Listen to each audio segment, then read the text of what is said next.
Olá, aqui é Alexandre Figueiredo. Esta é mais uma edição do TV Linhaça. Pedimos para que vocês se inscrevam, compartilhem, apertem o sininho, dê um like e ajude a divulgar o nosso canal, que precisa ter mais seguidores. O tema de hoje é solteirice em ritmo de biopolítica. Pois é, então é só comparar o caso de famosos, as separações que ocorrem em virtude da pandemia, né, nos Estados Unidos e na Grã-Bretanha e no Brasil. Aqui no Brasil, né, diferente lá do exterior, em que os casais em que a mulher é associada a um cenário, um contexto cultural mais relevante, os casais se separam por divergências pessoais, principalmente quando se conhecem melhor nessa rotina de isolamento social e deixam de lado aquela separação dentro do lar que havia, né?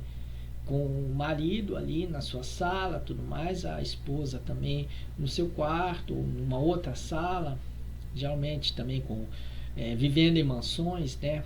Para ter um espaço tão grande que se tornem, na prática, duas casas, dois lares diferentes, nos quais o marido e a mulher se juntam apenas para situações formais, né? Eles vão juntos para uma festa de gala, se jantam, tudo mais, ou fazem uma caminhada, se relacionam com os filhos. Essas são algumas formalidades assim de um casal que na prática, porém, não está unido pelo amor ou pela identificação, afinidade pessoal. Aí, no exterior, isso provoca separações, coisa que raramente, é bem mais raro acontecer no Brasil. No Brasil, as separações ocorrem quase sempre no âmbito das subcelebridades, no âmbito da chamada cultura popularesca, no qual as mulheres, associadas a um contexto mais de cafonice, de cultura popularesca, aquela coisa do popular caricato, que também tem uma relação muito mal resolvida com valores populares e valores elitistas, que isso é que é o brega, na verdade, né? Uma confusão que se tem, né? É uma espécie de colonização cultural que mexe no inconsciente da pessoa e que a pessoa começa a ter uma relação conflituosa em termos de identidade social, identidade comunitária, identidade nacional. E as mulheres que se inserem nesse contexto é que elas acabam se tornando mais impulsivas, né? O marido dela basta roncar alto na hora de dormir, pronto, rende divórcio após 3 meses de casamento ali. Né? Então, se o cara sem querer espirra na frente da namorada, acaba aí ela dá fim a um namoro de 3 dias. São coisas assim bastante surreais, e no Brasil isso tem ainda como isso é tão sistemático, ele dá indícios de que se trata de uma biopolítica oculta, né, por trás de tudo isso, né? É porque se vê que quando nas chamadas musas populares, né, aí se vê que elas fazem o mesmo discurso, um discurso que vem desde os tempos do El Chan e vai até hoje para o âmbito das subcelebridades de qualquer espécie, né? Eu li, acompanhando a mídia de celebridades em diversos tipos, aí tem sempre aquele mesmo discurso. Aquela musa que num dia se acha solteira e feliz, no outro dia ela reclama de falta de um príncipe encantado, que está em busca de um príncipe encantado.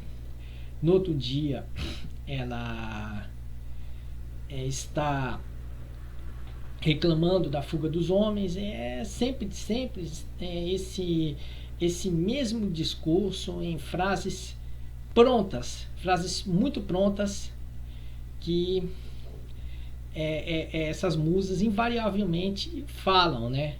Pode ser a mulher fruta, pode ser a escritora de conto erótico, pode ser a musa do Brasileirão, pode ser a dançarina de pagodão, pode ser a funkeira, né, dos glúteos avantajados e tudo mais. São sempre as mesmas frases. Eu sou solteira, sou feliz, sou muito bem resolvida com a minha vida, eu realmente sou livre, tô completamente desimpedida.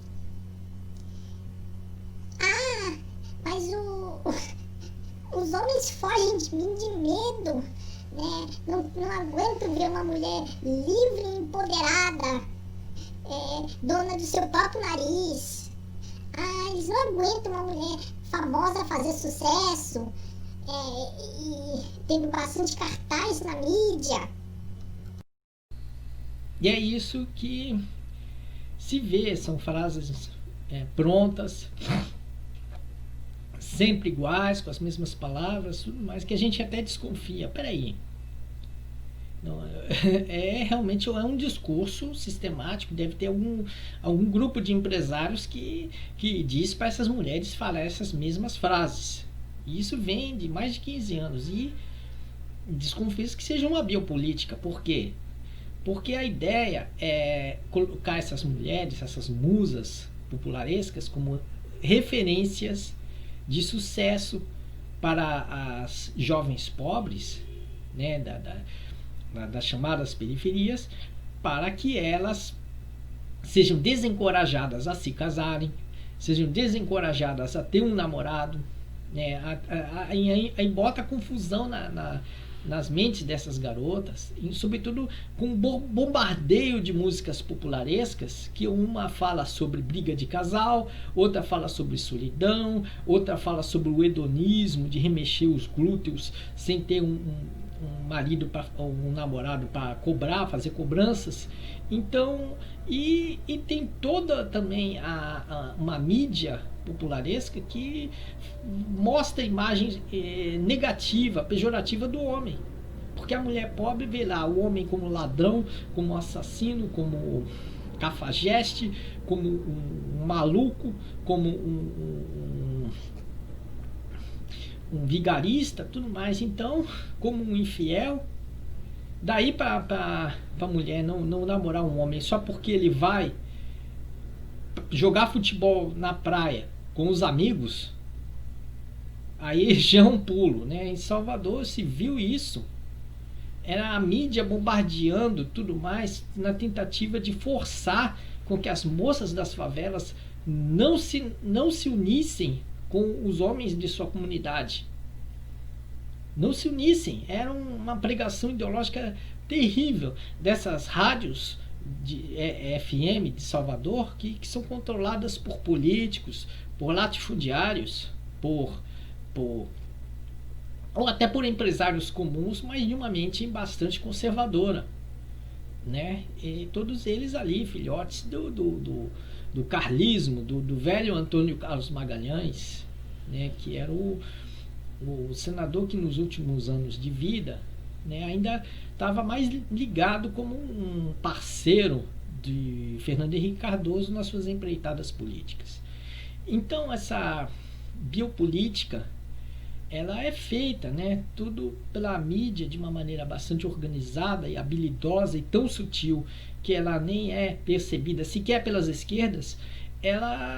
Essa ideologia da solteirice, não como um direito, mas como uma obrigação, como uma coisa forçada, goela abaixo para as populações pobres, é um meio de evitar que nasçam novos filhos, ou que também se haja solidariedade comunitária, porque aí se coloca nesses ambientes em que as causas identitárias são novidades, nem sempre compreendidas pelas populações pobres, como a causa LGBT ou com a atividade de mães solteiras, porque ser mãe solteira nas classes pobres é um fardo.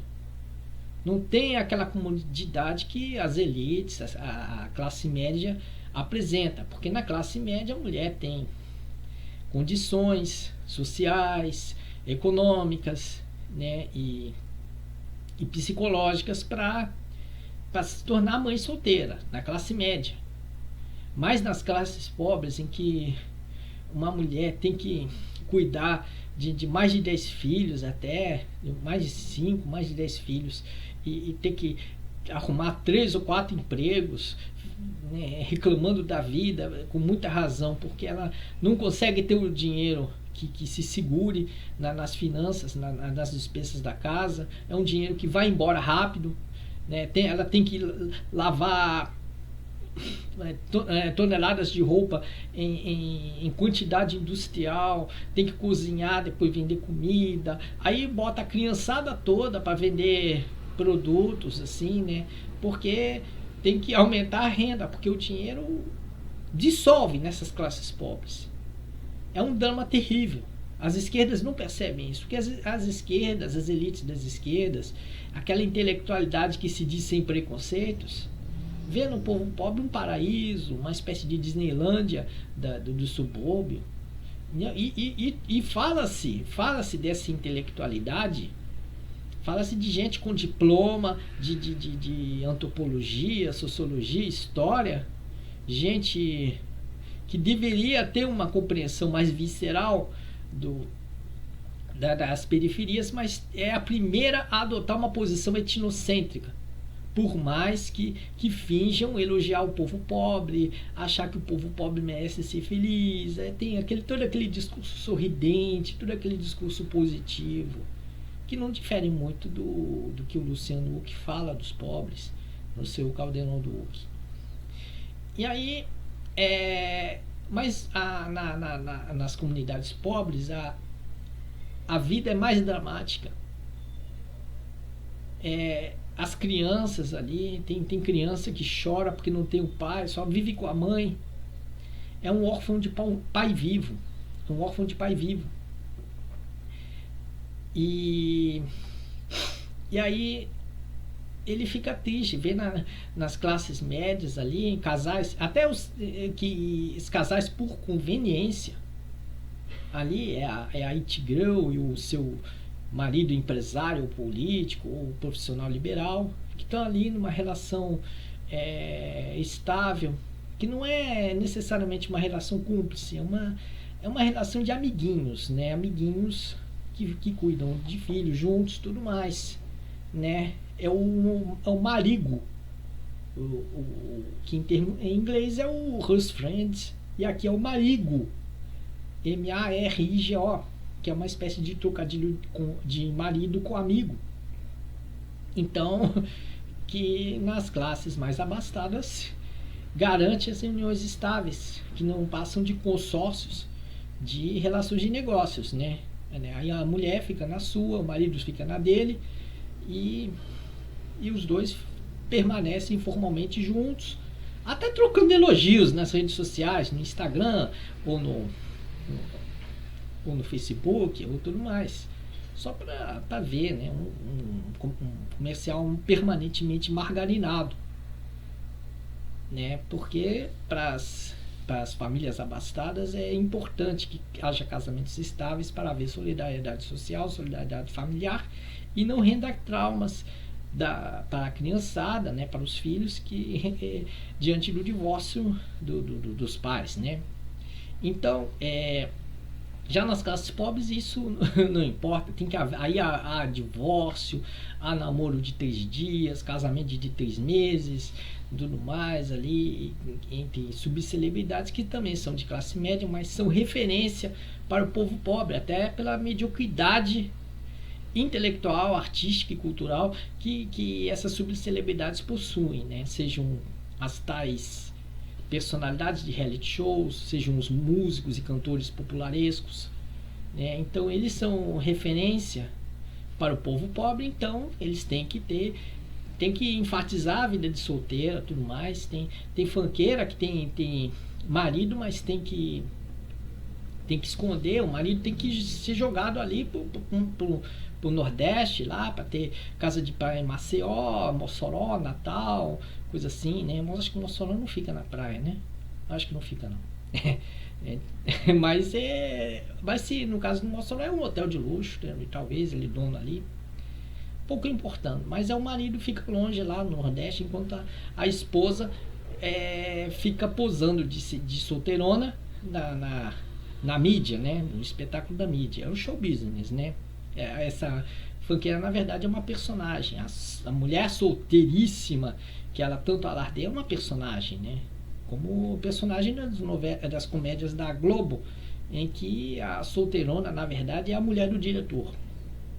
Então, tem também dançarina de pagode que desfaz casamento estável e harmonioso, tudo mais, desfaz, né? E claro, ele tem que correr para arrumar outro namorado, pelo menos para provar que o casamento que ela tinha acabou, porque se ela ficasse sem namorado, na verdade ele ficaria escondendo o jogo a respeito do casamento supostamente desfeito. São coisas assim que mostram a farsa do show business que no meio popularesco tem essa função estratégica, né? Evitar que as populações pobres se reciclem, se renovem, tudo mais, principalmente porque são muitos negros, são índios, então pessoas mestiças. Então não é interesse das elites, do establishment, que essas populações se renovem, se reciclem. Então, o que se faz? Monta-se uma falsa cultura popular, que é a chamada cultura popularesca, né? Aí cria-se todo aquele valor ideológico que evita que se casais se formem, né? Pelo menos procure minimizar o possível, né? Para que assim as populações se congelem, né? Aí tem a violência policial que mata muitos jovens pobres, negros, índios e tudo mais, né? É um processo perverso em diversos níveis, seja o hard power da violência policial, seja o soft power da biopolítica, da solteirice compulsiva, aliás, compulsória também, da solteirice compulsória, né, que evita com que se renovem as populações pobres, né, porque tem que botar mesmo as moças pobres, as moças das periferias, para ficarem calhadas e botar elas para se confundirem, né, através de toda a música popularesca que elas consomem, né, do pagode romântico, forró brega, funk, o tal do sertanejo, tudo mais, né, a obsessão pelo hedonismo, que nas classes médias já está bem resolvido, né? Aquela coisa da sensualidade, da sensualização, das causas identitárias, tudo mais, ali nas classes médias está bem resolvida. Nas classes pobres, em que há problemas educacionais, há uma série de conflitos que a própria situação da pobreza causa nas pessoas, né? A pobreza, o analfabetismo ou a subescolaridade, né? A própria contradição de valores, que de um lado tem a esquerda identitária, de outro lado tem a direita evangélica, que misturam, que entram em conflito e fazem com que as pessoas pobres nem saibam mais onde se optar. E é isso que faz com que haja essa situação em que as classes pobres são condenadas pelo establishment do entretenimento popularesco a não se renovarem, a não se unirem, a não terem solidariedade, a se dissolverem aos poucos. É como uma espécie de extermínio aos poucos, que é um aspecto muito ruim, muito desagradável, mas ele ocorre nos bastidores desse entretenimento popularesco que tanto deixa os intelectuais pró-brega bastante felizes. É uma coisa a pensar nessa solteirice compulsória que está a serviço da biopolítica, que está oculta de todo esse aparato de suposta liberdade do popularesco. Bom, ficamos por aqui. Desejando uma boa sorte a todos, né? Fiquem em casa ou saiam quando for necessário, não briguem com o coronavírus, né? Então, boa sorte a todos, muita saúde e até lá!